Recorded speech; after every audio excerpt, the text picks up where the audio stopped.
चल रहा है बांग्लादेश। बांग्लादेश का संकट गहराता जा रहा है। छात्र युवा नेता की मौत के बाद एक बार फिर से हिंसा भड़क गई है। हादी की मौत, अल्पसंख्यक हिंदू की बर्बरतापूर्वक हत्या, राजनीतिक अस्थिरता के साथ ही सुरक्षा की गंभीर चुनौतियां बनी हुई हैं। बांग्लादेश में जारी भारी उथल पुथल के बीच सबसे बड़ा सवाल ये है कि क्या अंतरिम सरकार शांति बहाल कर पाएगी। बांग्लादेश के बिगड़ते हालात और जनता के संघर्ष के बीच ये सवाल और भी गंभीर हो गया है। यूनुस सरकार विरोधी लीडर्स और अल्पसंख्यकों की सुरक्षा के बीच आवाम में बढ़ रहे आक्रोश पर देखिए रिपोर्ट।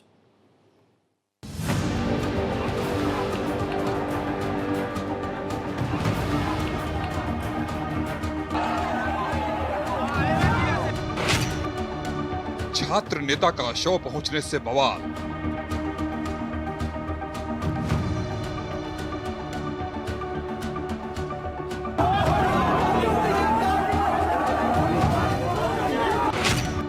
हादी की मौत ने फिर जलाया बांग्लादेश।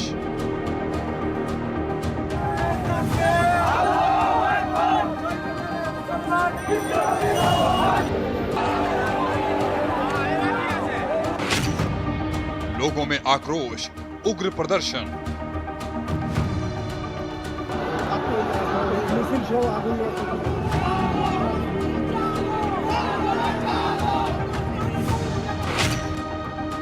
पूर्व शिक्षा मंत्री का घर फूंका।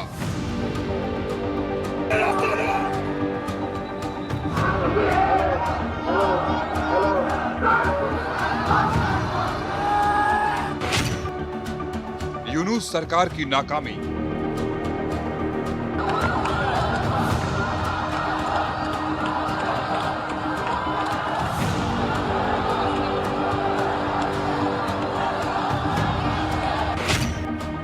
बांग्लादेश में हालात बेकाबू।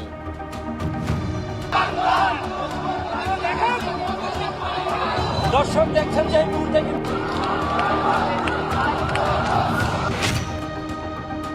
हिंसा अराजकता का दौर।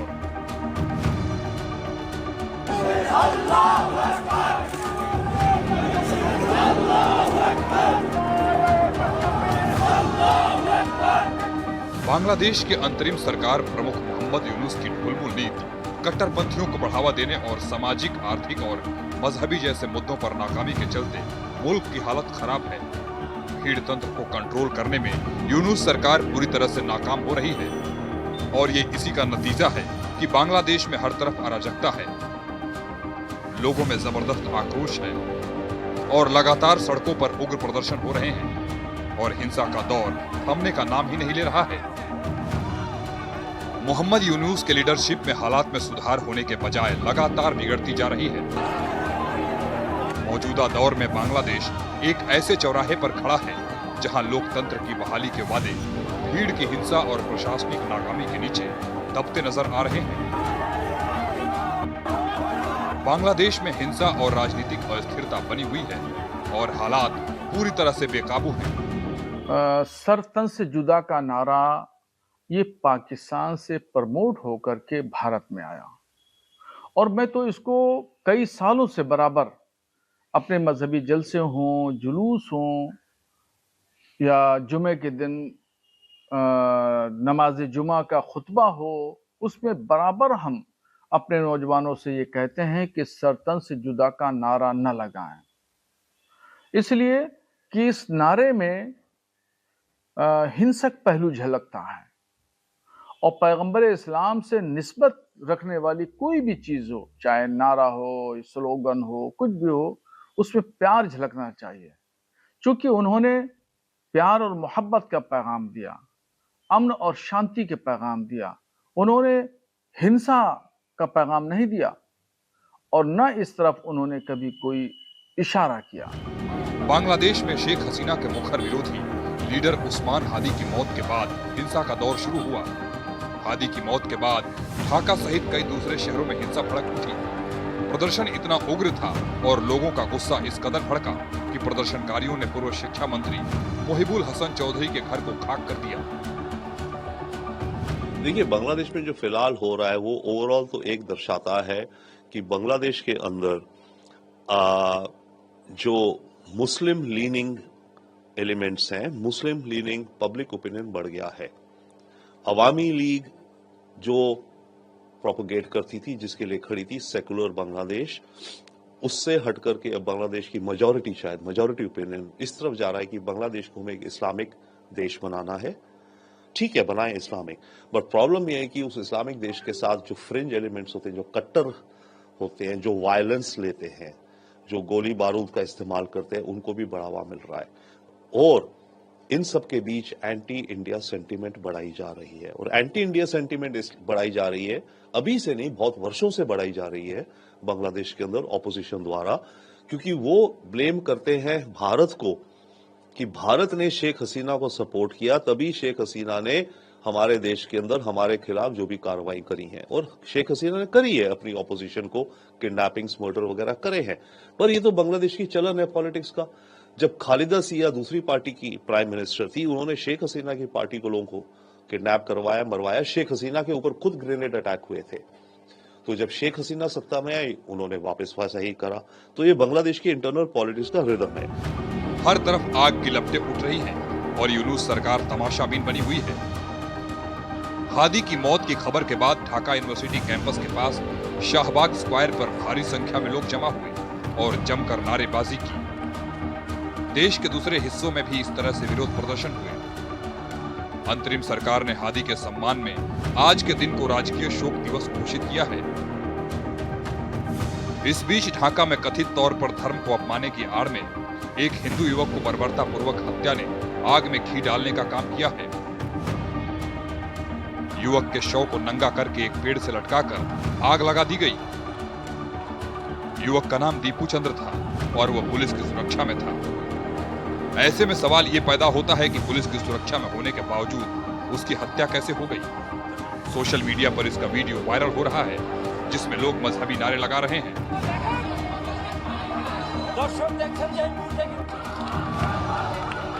दीपू चंद्र दास मेमन सिंह के भालुका की एक फैक्ट्री में काम करते थे।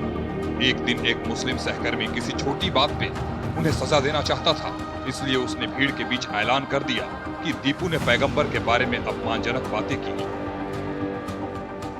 कि इस नारे का कुरान शरीफ से या हदीस शरीफ से कहीं कोई इसका लगाव, जुड़ाव, वाबस्तगी नहीं है।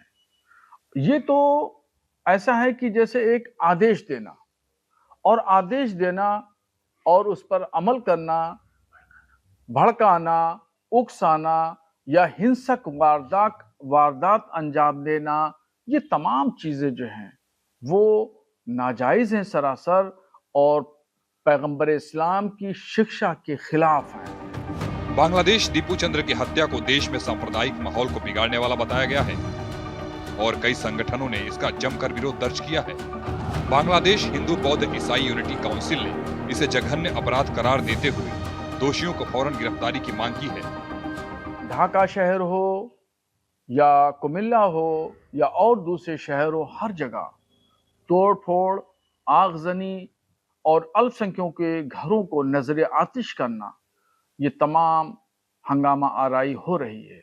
और ये तमाम जो हंगामा आराई है, इसके पीछे पाकिस्तान की खुफिया एजेंसी है।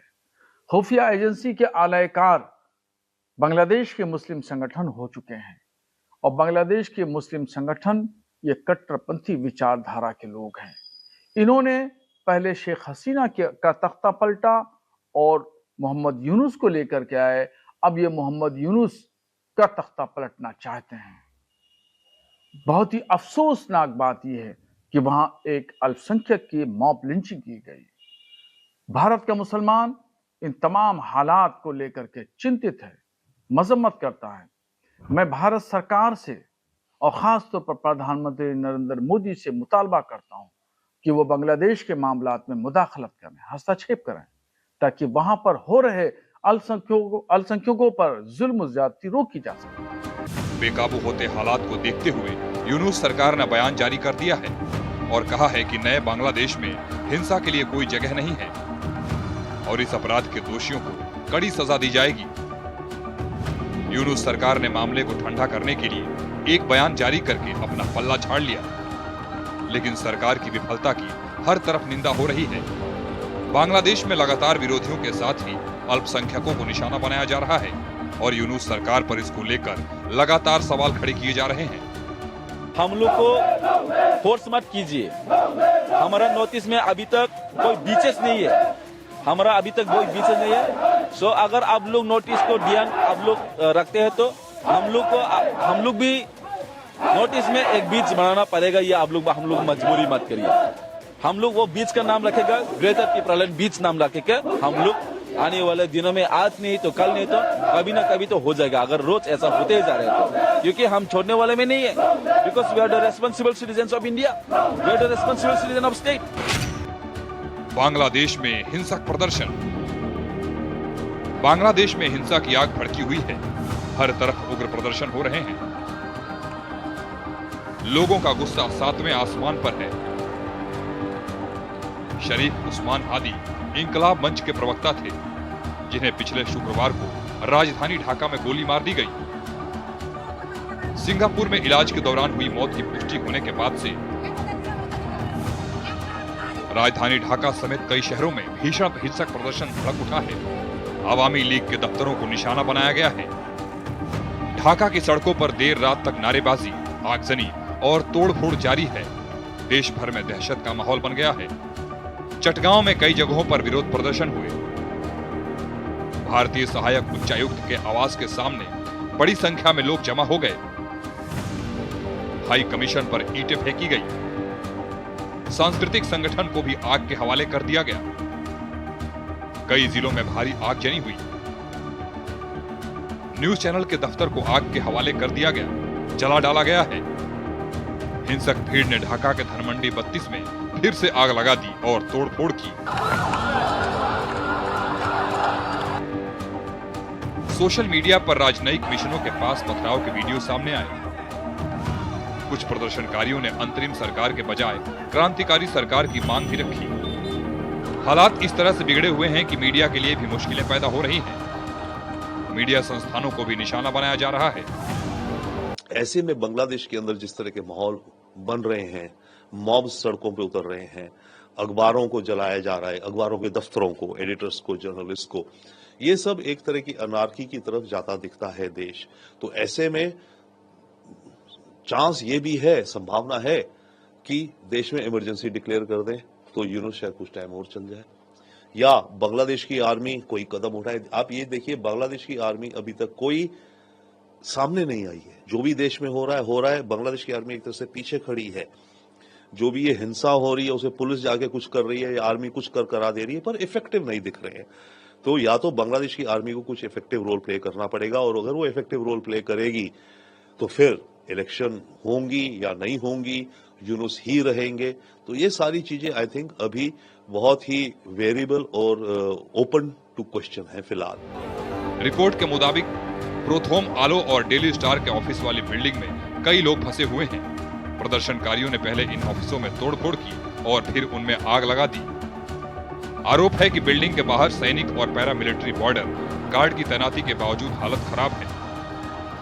प्रदर्शनकारियों के खिलाफ वो कार्रवाई करने के बजाय खामोश हैं। सुरक्षा अधिकारियों के मुताबिक उन्होंने लोगों से शांति बनाने की अपील की थी, लेकिन प्रदर्शनकारी रुके नहीं। मीडिया संस्थानों ने ढाका में हिंसा को लेकर गंभीर सवाल खड़े कर दिए हैं और प्रेस पर हमले को लेकर चिंता व्यक्त की है। प्रदर्शनकारियों के उबाल को देखते हुए बॉर्डर गार्ड बांग्लादेश के जवानों को अहम ठिकानों पर तैनात किया गया है। इसमें एयरपोर्ट, करवन बाजार और होटल, इंटरकॉन्टिनेंटल समेत कई दूसरे इलाके शामिल हैं। ढाका में भारी ट्रैफिक और हिंसा की आशंका जताई गई है। इनकिलाब मंच ने अपने समर्थकों से अपील की है कि वे संगठन के बाहर से आने वाले किसी भी निर्दोष के उकसावे में न आए। संगठन ने कहा कि न्याय की मांग को लेकर नारेबाजी जारी रहेगी। मोहम्मद यूनुस के नेतृत्व वाली सरकार आवाम को भरोसे को जीतने और कानून व्यवस्था को कायम करने में पूरी तरह से नाकाम रही है। हालांकि यूनुस सरकार इन चुनौतियों से निपटने का दावा करती है, लेकिन बांग्लादेश के हालात इसके उलट हैं। बांग्लादेश में सुरक्षा व्यवस्था दम तोड़ती नजर आ रही है। देखिए खास रिपोर्ट।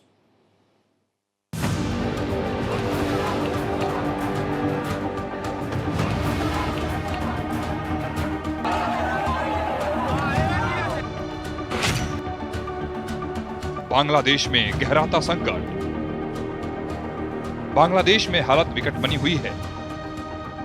पूर्व मंत्री के घर को आग में झोंका जाना, मीडिया के काम में रुकावट पैदा करने जैसे हालात पैदा होने का सीधा सा मतलब यह है कि बांग्लादेश की सुरक्षा व्यवस्था पूरी तरह से दम तोड़ती नजर आ रही है। बांग्लादेश में रहने वाले अल्पसंख्यकों यानी हिंदू और राजनीतिक विरोधियों के लिए ये खतरनाक स्थिति बनती जा रही है।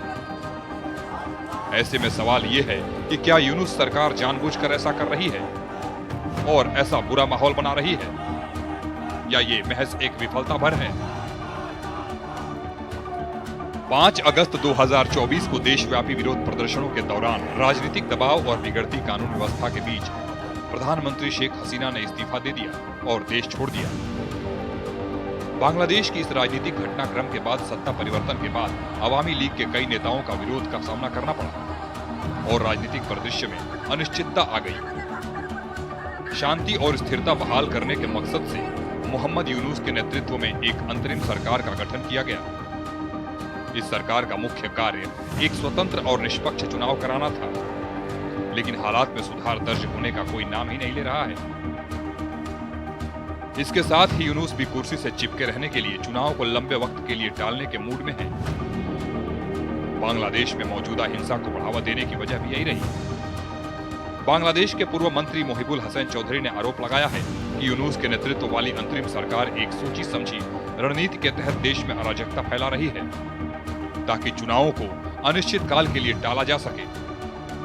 देखिए, यूनुस चुनाव को लेकर के जब से इनको एडवाइजर अपॉइंट किया गया तब से इनका यह कहना था कि बांग्लादेश में हमें मीडिया रिफॉर्म चाहिए, जुडिशियल रिफॉर्म चाहिए, इलेक्टोरल रिफॉर्म चाहिए, नई इलेक्शन लिस्ट बनेंगी इत्यादि इत्यादि, और तब हम इलेक्शंस कराएंगे। तो उसने एक तरह से जो लॉन्ड्री लिस्ट बना दी थी रिफॉर्म्स की, वो तो अगले 5-10 वर्षों में नहीं हो पाते, तो इसका मतलब इलेक्शन होनी नहीं थी तब भी। परंतु प्रेशर है इलेक्शन का, क्योंकि देखिए जो पार्टीज पॉलिटिकल पार्टीज थी, खासकर अवामी लीग की जो ऑपोजिशन में थी, बीएनपी थी, बीएनपी सत्ता में आना चाहती है, सत्ता का सुख भोगना चाहती है या देश को अपने हिसाब से ले जाना चाहती है। जमात जो पॉलिटिकल पार्टी है वो चाहती है। स्टूडेंट्स का जो रेबेलियन कहें या रेवोल्यूशन कहें, उन्होंने वो अपनी पार्टी बना दी है, CNP, citizens national party, nationalist party, वो चाहते हैं। तो इन सब के बीच में और दुनिया से भी प्रेशर है एक तरह से कि भाई डेमोक्रेसी है तो इलेक्शन करवाओ। तो इन सब प्रेशर्स के अंदर यूनुस इस इलेक्शन के लिए एग्री हुए या इलेक्शन की तरफ बांग्लादेश जा रहा है जनवरी या फरवरी में। आरोप के मुताबिक यूनुस सरकार कानून और व्यवस्था को दुरुस्त करने के बजाय उसे कमजोर कर रही है ताकि इस तरह का माहौल कायम हो कि चुनाव कराने की बात से हो ही नहीं। आवाम के साथ ही राजनीतिक दलों को भी उलझा कर रखना इसका मकसद है। बांग्लादेश में मोहम्मद यूनुस के अंतरिम सरकार प्रमुख बनने के बाद से कट्टरपंथियों का हौसला बुलंद हुआ है। सत्ता में बने रहने के लिए जिहादी लोगों को आगे रखकर उसे टूल की तरह इस्तेमाल किया जा रहा है और ये पहला मौका नहीं है जब मुल्क को अंधेरे में धकेलने का यूनुस सरकार पर आरोप लगा हो। इससे पहले भी वो विरोधी दलों के निशाने पर रहे हैं और इस बार की भड़की हिंसा को भी इसी नजरिए से देखा जा रहा है। सत्ता का लालच मोहम्मद यूनुस पर हावी है। बांग्लादेश में कानून व्यवस्था बनाए रखना इसके लिए एक चुनौती है। यही वजह है कि बांग्लादेश आग में जल रहा है। बांग्लादेश में सुलगती आग। बांग्लादेश में विरोधियों और विद्रोहियों को एक एक करके कुचला जा रहा है। उस्मान हादी को कट्टरपंथी करार देकर उनकी हत्या कर दी जाती है।